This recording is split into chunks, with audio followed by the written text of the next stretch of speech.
জানিয়ে দিব এই মুহূর্তে আমাদের হাতে এসেছে গুরুত্বপূর্ণ আপডেট আন্তর্জাতিক সংবাদের শিরোনাম। শুরুতেই থাকছে ভারত চীন সম্পর্কে আবারও ফাটল। এবারে জানিয়ে দিব বিএনপির দীর্ঘ সময় রাষ্ট্র পরিচালনার অভিজ্ঞতা আছে জানালো নজরুল।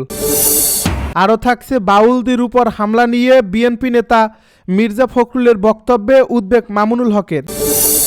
এবারে থাকছে সম্পদের প্রতি শেখ হাসিনার এত লোভ বিস্মিত বিচারক। সব শেষে জানিয়ে দিব হাসিনার আরেক লকারে খালি পাটের ব্যাগ স্বর্ণালঙ্কারের সব তার একান্নয় জানালো দুদক। এতক্ষণ শুনছিলেন হাতে থাকা আপডেট সংবাদের শিরোনাম, এবারে বিস্তারিত। তবে তার আগে অনুরোধ রইল ভিডিওটিতে একটি লাইক এবং কমেন্ট করে জানিয়ে দিন ভিডিও সম্পর্কে আপনার মূল্যবান মতামত। আরও জানিয়ে দিন ভিডিওটি কোথা থেকে দেখছেন বা কোন জেলা থেকে দেখছেন। অরুণাচল প্রদেশের এক ভারতীয় নাগরিককে চীনের সাংহাই বিমানবন্দরে আটক ও হয়রানির অভিযোগ ঘিরে আবার উত্তেজনা তৈরি হয়েছে ভারত চীন সম্পর্কে। চীন বরাবরই অরুণাচলকে দক্ষিণ তিব্বত বা জাংনান বলে নিজেদের ভূখণ্ড দাবি করে, আর ভারত বলে এটি তাদেরই অবিচ্ছেদ্য অঙ্গ। দীর্ঘদিনের এই বিরোধের মধ্যেও সাম্প্রতিক সময়ে দুই দেশের সম্পর্ক কিছুটা স্থিতিশীল ছিল, কিন্তু নতুন এই ঘটনাটি আবার আলোচনায় এনেছে পুরনো দ্বন্দ্ব। আল জাজিরার বরাতে জানা যায় অরুণাচল প্রদেশের বাসিন্দা প্রেমা ওয়াংজম থংডক যুক্তরাজ্য থেকে জাপানে যাওয়ার পথে সাংহাই পুডং বিমানবন্দরে ট্রানজিটে ছিলেন। সেখানে তার পাসপোর্টের জন্মস্থান হিসেবে অরুণাচল প্রদেশ লেখা থাকায় বিমানবন্দর কর্তৃপক্ষ নাকি তাকে 18 ঘন্টা আটকে রাখে এবং হয়রানি করে। তিনি বলেন, ইমিগ্রেশন প্রেরণের পর এক কর্মকর্তা তাকে আলাদা করে নিয়ে জানান অরুণাচল প্রদেশ নাকি চীনের অংশ, তাই তার ভারতীয় পাসপোর্ট অবৈধ। পাল্টা যুক্তিতে থংডক বলেন অরুণাচল ভারতেরই অংশ। ভারতীয় সংবাদ মাধ্যমের রিপোর্ট অনুযায়ী তাকে চীনা ইস্টার্ন এয়ারলাইন্সের নতুন টিকিট কিনতে চাপ দেওয়া হয়েছিল, নইলে পাসপোর্ট ফেরত না দেওয়ার ইঙ্গিত দেওয়া হয়। এতে তার আর্থিক ক্ষতি হয়। পরে যুক্তরাজ্যে থাকা এক বন্ধুর চেষ্টা ও সাংহাইয়ে ভারতীয় কনসুলেটের সহায়তায় তিনি সেদিন রাতেই শহর ছাড়তে সক্ষম হন। একমাত্র বিএনপিরই দীর্ঘ সময় রাষ্ট্র পরিচালনার অভিজ্ঞতা আছে জানালো নজরুল। বিএনপির স্থায়ী কমিটির সদস্য নজরুল ইসলাম খান বলেছেন, বিএনপি একমাত্র দল যার বহুবার দীর্ঘ সময় রাষ্ট্র পরিচালনার অভিজ্ঞতা আছে। সেই সামর্থ্য ও অভিজ্ঞতা নিয়ে আমরা জনগণের সামনে যাব। জনগণের সমর্থন নিয়ে দায়িত্ব পেলে আমাদের অভিজ্ঞতা এবং সেই অভিজ্ঞতার মধ্যে যে ভুল করছে তা সংশোধন করে আমরা জনগণের কল্যাণে কাজ করব। বৃহস্পতিবার জাতীয় প্রেস ক্লাবের আব্দুল সালাম হলে 90-এর ডাকসু ও সর্বদলীয় ছাত্র ঐক্য আয়োজিত এক আলোচনা সভায় প্রধান অতিথির বক্তব্যে তিনি এসব কথা বলেন। নজরুল ইসলাম খান বলেন, একটি দেশের সবচেয়ে এক্সপেন্সিভ ইনস্ট্রুমেন্ট বা যন্ত্র হলো রাষ্ট্রযন্ত্র। রাষ্ট্রযন্ত্রের চেয়ে মূল্যবান, রাষ্ট্রযন্ত্রের চেয়ে জটিল কোনো যন্ত্র কোনো দেশেই নেই। আর সেই যন্ত্র পরিচালনার দায়িত্ব যারা চান তাদের সক্ষমতা ও অভিজ্ঞতা এগুলো অবশ্যই বিবেচনার বিষয়। তিনি বলেন, 2024 সালের গণ অভ্যুত্থানের শহীদদের তালিকায় বিএনপি এবং অন্যান্য সহযোগী সংগঠনের নেতাকর্মীদের সংখ্যা বেশি। আন্দোলনে কারা বেশি অংশগ্রহণ করেছে সে অনুযায়ী গুরুত্ব পাওয়া উচিত না, কিন্তু আমাদের কিছু সংগঠন কিছু লোকের কথায় মনে হয় তারাই সব করেছে, কথার ভেতরে মনে হয় তারাই সব করছে আর কি। ভাই, ভেতরে ভেতরে করেছেন, কিন্তু বাইরে আসার সাহস পাননি কেন? বাউলদের উপর হামলা নিয়ে মির্জা ফখরুলের বক্তব্যে উদ্বেগ মামুনুল হকের।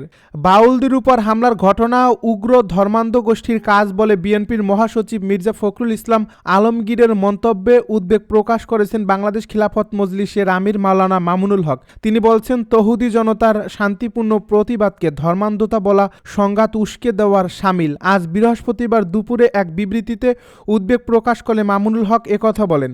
গতকাল বুধবার ঠাকুরগাঁও শহরের কোর্ট চত্বরে বাউলদের উপর হামলায় 2 জন আহত হন। এই ঘটনার পর ঠাকুরগাঁয়ে অবস্থানরত মির্জা ফখরুল ইসলাম এ ঘটনার তীব্র নিন্দা জানান এবং এটা উগ্র ধর্মান্ধ গোষ্ঠীর কাজ বলে মন্তব্য করেন। এ বিবৃতিতে মামুনুল হক বলেন, বাউল আবুল সরকারের প্রকাশ্য আল্লাহদ্রোহী, অবমাননাকর ও ঈমান বিধ্বংসী বক্তব্য দেশ জুড়ে গভীর ক্ষোভ সৃষ্টি করছে। এমন বক্তব্য কোনোভাবেই গ্রহণযোগ্য নয়। তিনি বলেন, জনগণের ন্যায্য দাবির পরিপ্রেক্ষিতে তার গ্রেপ্তার আইনের শাসন রক্ষারই স্বস্তিদায়ক পদক্ষেপ। দুঃখজনকভাবে আবুল সরকারের সমর্থকেরা মানিকগঞ্জ সহ বিভিন্ন স্থানে উস্কানিমূলক আচরণের মাধ্যমে পরিস্থিতি অস্থিতিশীল করার অপচেষ্টা চালিয়েছে। সম্পদের প্রতি শেখ হাসিনার এত লোভ বিস্মিত বিচারক। শেখ হাসিনা একজন পলিটিক্যাল লিডার, 4 বারের প্রধানমন্ত্রী। তার কেন এত টাকা লাগবে, এত সম্পদ লাগবে? ক্ষমতাচ্যুত প্রধানমন্ত্রী শেখ হাসিনার পোলট দুর্নীতির 3 মামলায় বৃহস্পতিবার রায় ঘোষণার আগে পর্যবেক্ষণে এ কথা বলেন ঢাকার পঞ্চম বিশেষ জজ আদালতের বিচারক মোহাম্মদ আব্দুল্লাহ মামুন। বিস্মিত হয়ে তিনি এও বলেন, তার সম্পদের প্রতি এত লোভ।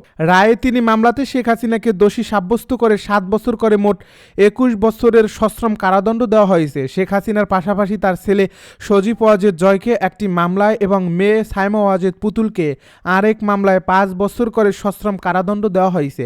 দণ্ডের পাশাপাশি শেখ হাসিনাকে 1 লাখ টাকা করে 3 লাখ টাকা অর্থদণ্ড, অনাদায়ে তাকে 6 মাস করে 18 মাস বিনাশ্রম কারাদণ্ড এবং পুতুল ও জয়কে দণ্ডের পাশাপাশি 1 লাখ টাকা করে অর্থদণ্ড, অনাদায়ে 6 মাস করে বিনাশ্রম কারাদণ্ড দিয়েছে আদালত।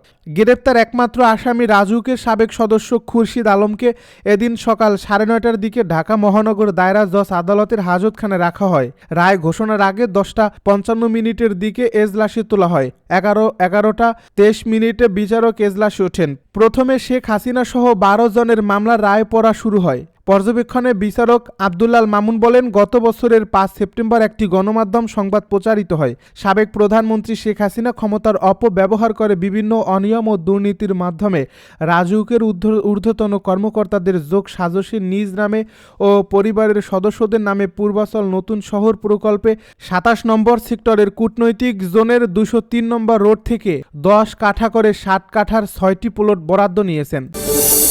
হাসিনার আরেক লকারে খালি পাটের ব্যাগ, স্বর্ণালংকারের সব তার একার নয়, জানালো দুদক। ক্ষমতাচ্যুত সাবেক প্রধানমন্ত্রী শেখ হাসিনার নামে অগ্রণী ব্যাংকের 2 লকারে পাওয়া স্বর্ণালংকারগুলোর কিছু তার ব্যক্তিগত, কিছু মেয়র এবং কিছু তার বোনের নামে চিহ্নিত করার তথ্য দিয়েছে দুর্নীতি দমন কমিশন দুদক। হাসিনার সঙ্গে যৌথভাবে তার বোন শেখ রেহানা ও মেয়ে সাইমা ওয়াজেদ পুতুলের নামে থাকা এই 2 লকার খুলে 831.57 ভরি স্বর্ণালংকার পাওয়ার পরদিন দুদকের মহাপরিচালক মোহাম্মদ আক্তার হোসেন এসব তথ্য দিয়ে সাংবাদিকদেরকে বলেন, প্রতিটি অলংকারের আলাদা মার্কিং আছে।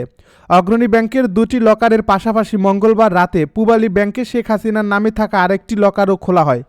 সংশ্লিষ্টদের উপস্থিতিতে খোলা এ লকারে শুধু একটি খালি ছোট পাটের ব্যাগ পাওয়া গেছে বলে জানান দুদকের এ কর্মকর্তা। দুদকের অনুসন্ধান দল এগুলো পৃথকভাবে যাচাই করবে তুলে ধরে তিনি বলেন, আদালতে উপস্থাপনের জন্য লকার 3টি খোলার পর পাওয়া সব মালামালের ইনভেন্টরি প্রস্তুতি করে সংশ্লিষ্ট ব্যাংক শাখার ব্যবস্থাপকের জিম্মায় হস্তান্তর করা হয়েছে। সাবেক প্রধানমন্ত্রী শেখ হাসিনার সম্পদ বিবরণী পুনর্যাচাইয়ের অংশ হিসেবে দুদক এ অনুসন্ধান চালাচ্ছে বলে তুলে ধরেন দুদক মহাপরিচালক। মঙ্গলবার রাতে অগ্রণী ব্যাংকের মতিঝিলের প্রিন্সিপাল শাখায় সংরক্ষিত শেখ হাসিনার 2টি লকার থেকে 832 ভরির স্বর্ণালংকার জব্দ করা হয়। আদালতের নির্দেশে ম্যাজিস্ট্রেট জাতীয় রাজস্ব বোর্ডের কেন্দ্রীয় গোয়েন্দা সেলের উপস্থিতিতে দুদক এসব স্বর্ণালংকার জব্দ করে।